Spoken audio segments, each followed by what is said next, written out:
예수님의 행보, 발걸음에는 언제나 의도와 목적이 있으십니다. 이 바로 전에 보면은 예수님께서는 광풍을 잠재우시고, 이제 오늘 말씀은 귀신 들려 미쳐서 정말 짐승보다도 더 못한 삶을 살아가고 있는 광인을 살리러 오고 계십니다. 거라사 지역으로 나와 있습니다. 이 거라사 지역은 이방인의 땅입니다. 본문처럼 무덤도 있고 귀신 들린 사람도 있고 돼지 떼들이 방목되는 굉장히 유대인의 눈으로는 불결한 곳입니다. 예수님이 이곳에 오셨습니다. 결과적으로 보면은 이 한 사람을 구원하기 위해서 오셨습니다. 예수님께서는 죄인을 구원하시기 위해서 죄 많은 이 세상에 오셨는데, 만약에 믿음으로 반응하는 사람이 나 한 사람이었다면 그래도 예수님께서는 기꺼이 오셨을 것입니다. 여기 2절에서 5절까지 보면은 귀신 들린 사람의 특징들이 잘 나와 있습니다. 아마 오늘날은 이런 사람 보기 힘들겠죠. 귀신이 그렇게 미련하지 않겠죠. 전술은 언제든지 바뀝니다. 오히려 더 교묘해지고 세련되고 헷갈리게 해서 이것이 정말 귀신의 역사인지 아니면은 다른 것인지 구별하기 어려울 정도로, 그러나 귀신의, 마귀의, 사탄의 최종적인 목적은 변하지 않습니다. 여전히 활동하고 있고 그 특성은 똑같다는 것입니다. 오늘 2절에서 5절까지 보면은 약 4가지 정도의 귀신의 특성을 볼 수 있는데, 2절 한번 읽어보실까요? 시작. 예수님께서 배에서 내리시자 더러운 귀신이 들린 어떤 사람이 무덤에서 나와 예수님을 만났습니다. 항상 귀신을 소개할 때 앞에 어떤 형용사가 붙습니까? 더러운. 8절에도 예수님께서 더러운 귀신아 그랬어요. 12절에도 더러운 귀신들이 간청했습니다. 더럽다는 것입니다. 상상을 해보십시오. 이 눈에 보이는 상황도 얼마나 더럽고 냄새나고, 옷을 안 입고 막 질주하면서 땀이 나겠죠. 흙이 묻고 먼지가 묻고, 그리고 막 돌로 자기 몸을 해하니까 피도 나지 않겠습니까? 이런 땀과 흙, 먼지, 피 이런 것들로 얼룩져 있는 정말 환경적으로도 더러운 모습을 볼 수 있습니다. 심지어 예수님 안 믿는 사람들도 그런 얘기하는 걸 들어봤어요. 굉장히 어떤 더럽고 막 어둡고 음침한 그런 환경을 보면은 꼭 귀신 나올 것 같아, 그런 말 하잖아요. 영적으로 본능적으로 그런 것을 알고 있다는 것입니다. 그렇습니다. 우리가 정말 우리의 영혼을 깨끗하게 하고 우리의 생각, 마음을 깨끗하게 하고 환경, 옷차림, 눈에 보이는 것을 깨끗하게만 해도 귀신을 멀리하게 할 수 있다라는 것입니다. 두 번째는 어디에서 살고 있습니까?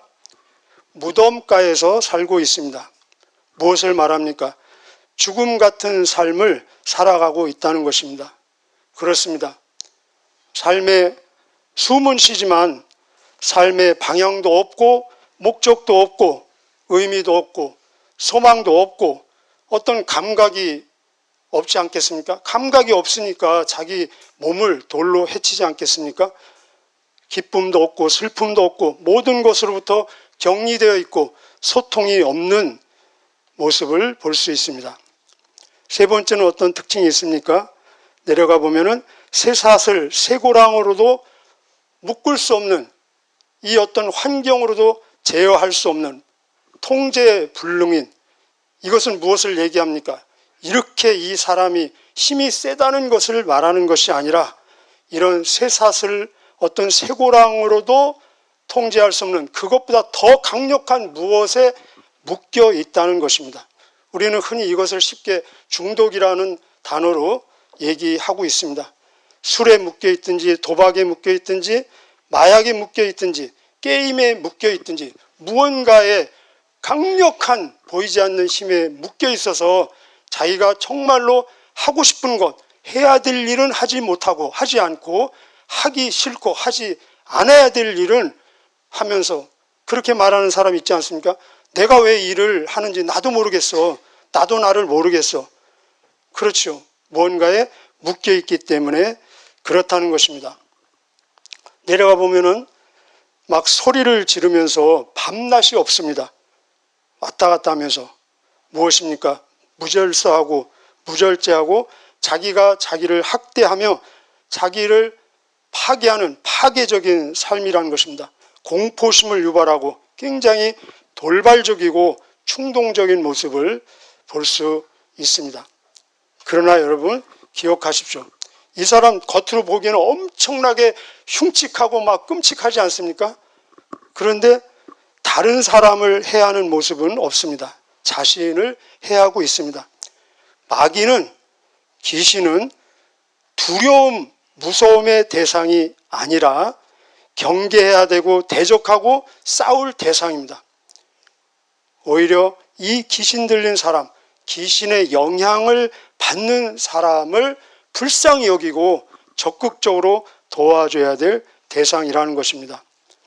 6절에서 13절까지는 귀신과 예수님의 충돌, 능력 대결이라고 하는데 사실은 이 언어는 적합하지 않습니다. 어떻게 이 감히 귀신 쪼무레기가 예수님과 능력이 견줄 수 있겠습니까?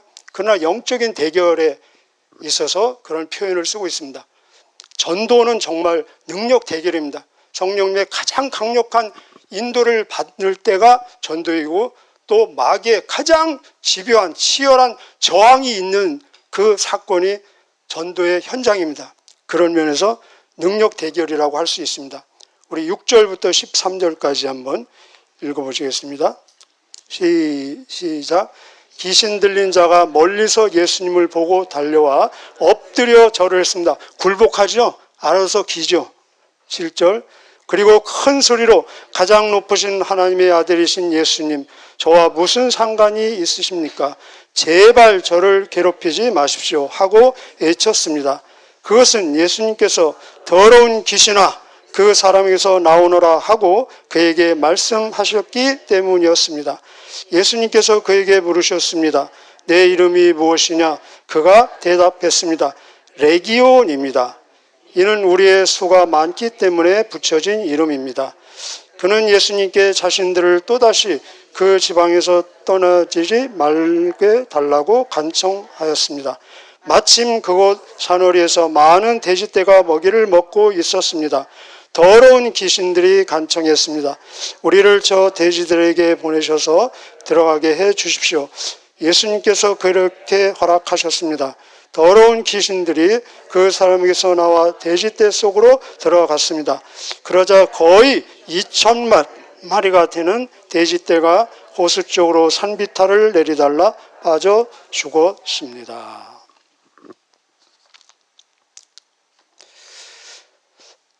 알아서 무릎을 꿇으면서 어떻게 고백합니까? 가장 높으신 하나님의 아들이신 예수님. 요 문장만 딱 띄워놓고 보면 정말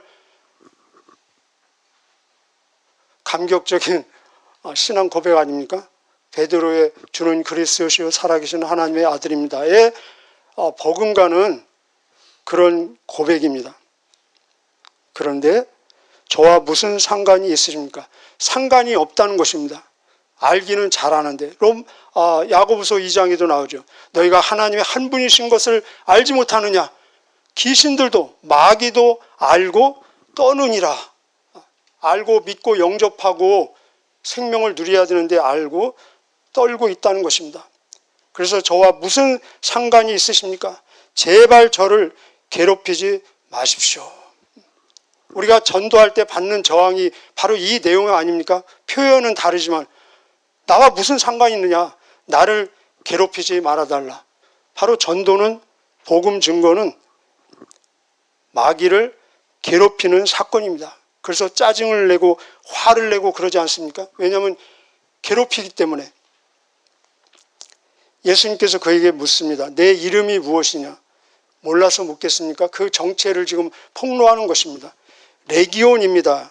우리 군대라고 나왔죠. 군대 귀신 일명. 근데 여기서는 레기온. 레기온은 헬라어 성경 그대로 따온 것입니다. 헬라어입니다. 같이 한번 해보실까요? 레기온. 헬라어 우리 공부했습니다. 레기온. 레기온이라는 이 헬라어는 그 당시에 약 6천 명가량으로 구성된 로마 군단을 얘기하고 있습니다. 글쎄요, 귀신을 셀 수 있는지 잘 모르겠지만 여기서는 셀 수 있다고 지금 나와 있습니다. 그만큼 많은 떼거리가 지금 들어가 있다는 것입니다. 귀신 약 6천에 해당하는 한 영혼에 지금 들어가 있다는 것입니다. 여러분 한번 상상해 보시기를 바랍니다. 어떤 집에 딱 들어갔는데 그 집의 거실에 약 6천 마리의 뱀이 우글거리고 있어요. 제가 심한 예입니까? 그 침대에 약 6천 마리의 바퀴벌레가 우글거리고 있어요. 심합니까? 7분이 굉장히 인상을 쓰셨는데, 그러나 여러분 기억하십시오. 이 6천 말이라고 해야 할지 명이라고 해야 할지 놈이라고 해야 할지 하여튼 이 6천에 해당하는 귀신이 들어가 있는 영혼은 6천 마리의 뱀에 있는 거실보다 6천 마리의 바퀴벌레가 있는 그 침대보다 더 끔찍하고 더 파괴적이고 더 위험한 상태라는 것입니다. 비교할 수 없는. 그런데 이는 간청합니다. 예수님께 나를 이 지역에서 떠나가도록 하지 마십시오. 아마 귀신도 마귀도 익숙한 곳이 편한 것 같습니다. 그러면서 주변을 돌아보니까 돼지떼들이 있잖아요. 저희를 저 돼지떼에 들어가게 허락해 주십시오. 그래서 예수님께서 허락해 주셔서 우리가 잘 아는 대로 돼지떼에 들어가니까 약 2천 마리가 갑자기 비명을 지르면서 산 비탈로 곤두박질하면서 죽는 모습이 지금 나오고 있습니다. 그래서 이 사건 때문에인지는 몰라도 결국은 예수님이 이 한 사람을 살려내고 그 지역 사람들이 이 지역에서 떠나주십시오라고 요구하기 시작함으로 떠나는 모습을 볼 수 있습니다. 왜 예수님께서는 이 2천 마리의 돼지떼들이 죽도록 허락하셨을까? 여러분 한번 생각해 보신 적 있습니까? 예수님은 이렇게 안 하셔도 돼지떼 2천 마리를 안 죽이고 신사적으로도 얼마인지 이 사람을 살려내고 그리고 더 많은 사람들과 복음을 나누면서 환영받을 수도 있지 않겠습니까? 그런데 왜 예수님께서는 이렇게 허락하시면서 경제적으로 돼지 2천 마리면 얼마나 됩니까?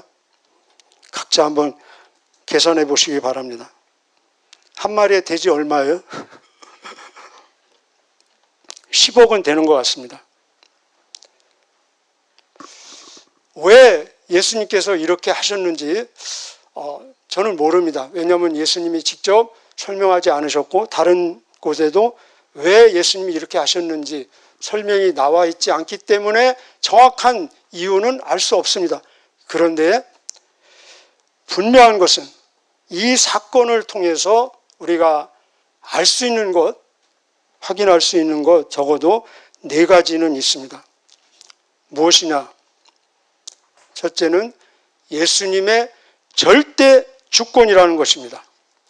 사탄도 마귀도 귀신도 예수님의 통제 아래에 있다는 것입니다. 귀신들도 자기 마음대로 행동할 수 없고 그들의 거처, 그들의 목적지도 예수님의 허락 없이는 스스로 결정할 수 없다는 것입니다. 물론 쫓겨나갔다가 적당히 대기하고 있다가 예수님이 그 지역을 떠나면은 자기 마음대로 자기가 원하면은 돼지떼에 들어갈 수도 있을 수도 있는 것처럼 우리가 생각되잖아요.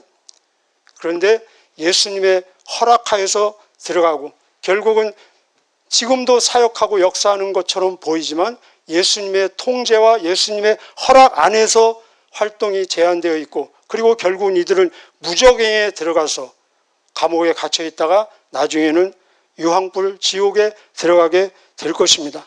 무슨 얘기입니까?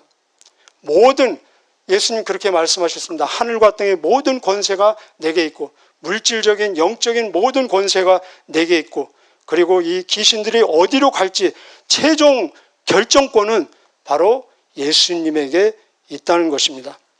두 번째, 이 사건을 통해서 우리가 확인할 수 있는 것은 귀신의 존재와 그 위험성, 파괴력을 경고하는 강력한 시각적인 증거이며 폭로라는 것입니다. 귀신은 영입니다. 눈에 보이지 않죠. 그래서 이 사람들 볼 수 없습니다. 만약에 귀신이 그냥 조용히 나갔다면은 이 동네 사람들, 예수님도 안 믿는 이 불신자들이 귀신의 존재와 그 파괴적인 영향력에 대한 인식이 거의 없었을 것입니다. 그리고 이 오늘 사건은 금방 잊어버려질 것입니다. 그래서 이 사람은 고침을 받지만 예수님이 떠나고 나면 또 다른 사람, 더 많은 사람들이 비슷한, 아니 더 심한 고통을 당할 수도 있다는 것입니다. 그래서 이 강력한 시청각 지금 모습을 통해서 이 사람들이 이 사건을 잊어버릴 수 있겠습니까? 잊어버릴 수 없겠죠. 그래서 정말 마귀 귀신은 존재하고 얼마나 강력한 파괴적인 존재인지, 그 귀신이 사람 속에, 심령 속에 들어가면 그 사람의 인생을 얼마나 망가뜨리는지 그들은 강력하게 주입이 되었다는 것입니다. 세 번째, 이 사건을 통해서 우리가 확인할 수 있는 것은 인간, 사람 생명의 가치의 존엄성이라는 것입니다.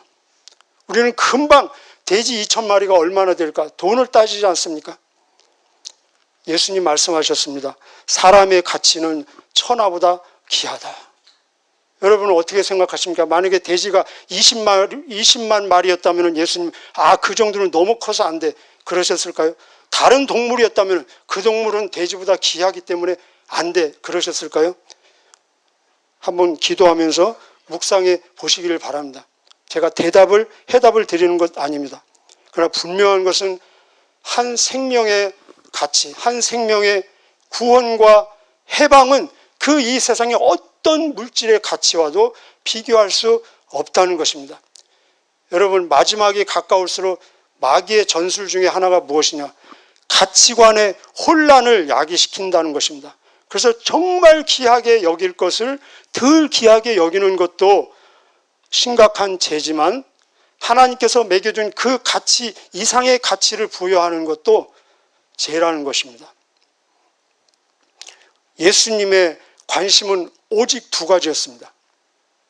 예수님의 관심은 오직 두 가지였습니다. 예수님의 관심은 하나님 아버지의 영광, 그리고 사람들의 영혼 구원이었습니다. 세 번째, 이 사건을 통해서 우리가 알 수 있는 것은 복음 전파가 더 급속도로 확산되는 계기가 되었다는 것입니다. 우리가 생각하기에 짧은 시각으로 볼 때는 이 사건을 때문에 막 동네 사람들이 예수님 나가라고 그랬잖아요.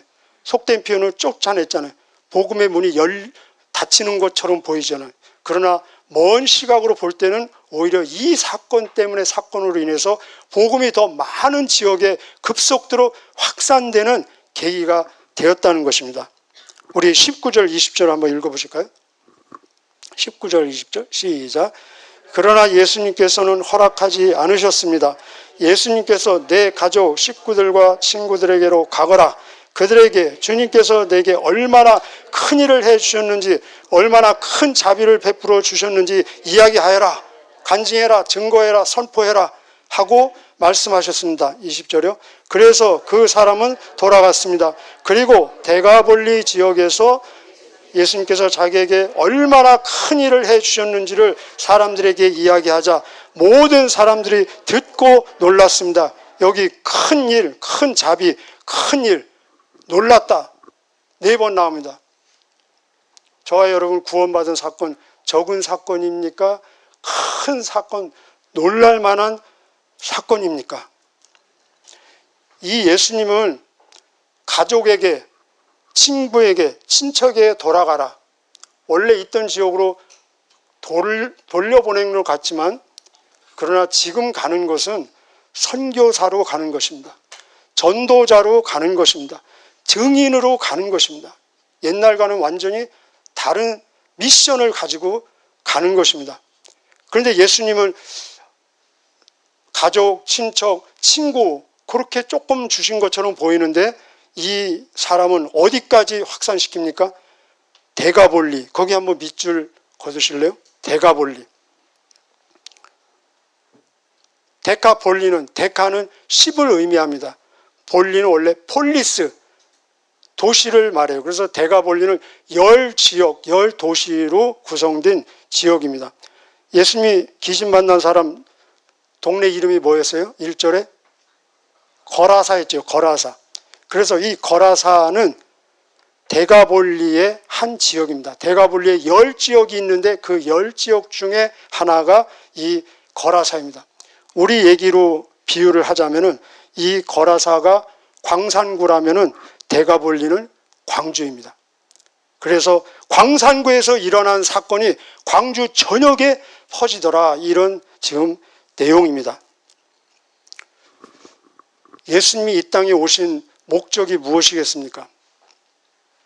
많이 있는데 오늘 본문과 연관해서 한 가지 소개해 드리자면 바로 마귀의 일을 멸하기 위해서 오셨습니다. 이게 다가 아니에요. 한 가지입니다. 그 이 목적은 이미 창세기 3장 15절에 나와 있습니다. 그래서 요한일서 3장 8절에 보면은 하나님의 아들이 나타나신 것은 마귀의 일을 멸하기 위해서이다. 얼마나 명쾌합니까? 그런데 예수님이 우리에게 아버지가 나를 세상에 보낸 것처럼 나도 너희를 세상에 보낸다라고 말씀하십니다. 무슨 말씀입니까?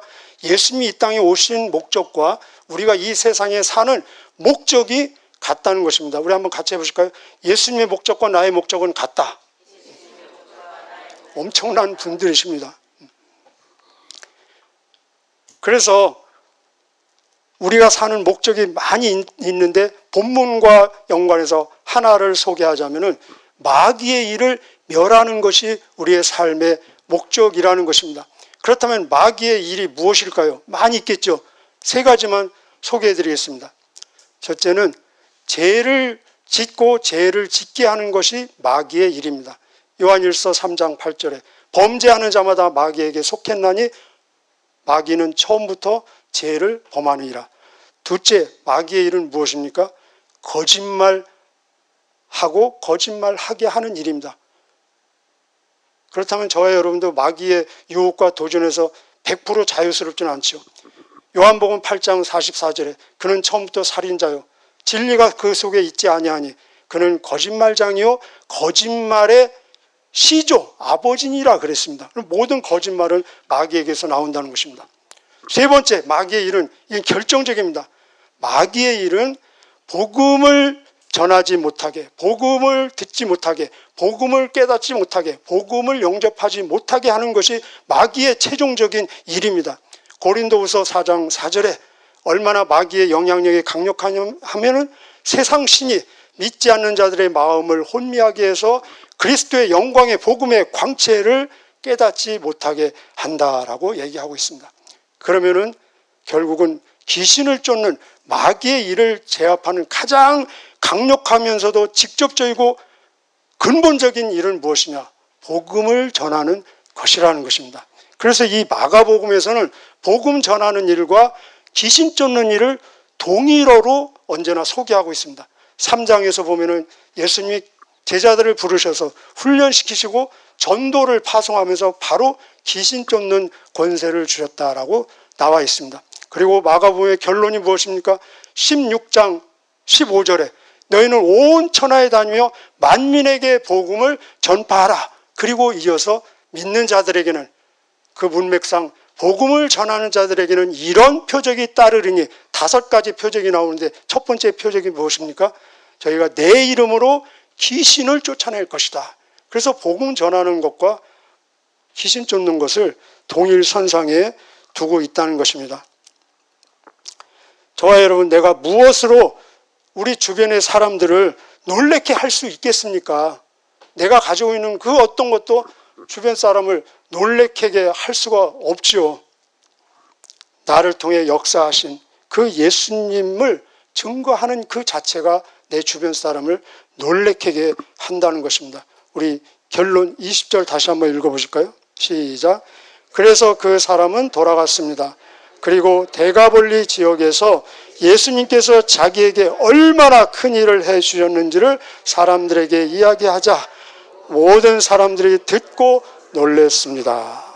오늘도 저와 여러분, 우리를 통해서 일하시는 그 예수님 때문에 많은 사람들이 놀라고, 그리고 하나님께 돌아오는 하나님 나라가 확장되어지는 복된 하루 되시기를 주님의 이름으로 축복합니다. 기도하시겠습니다.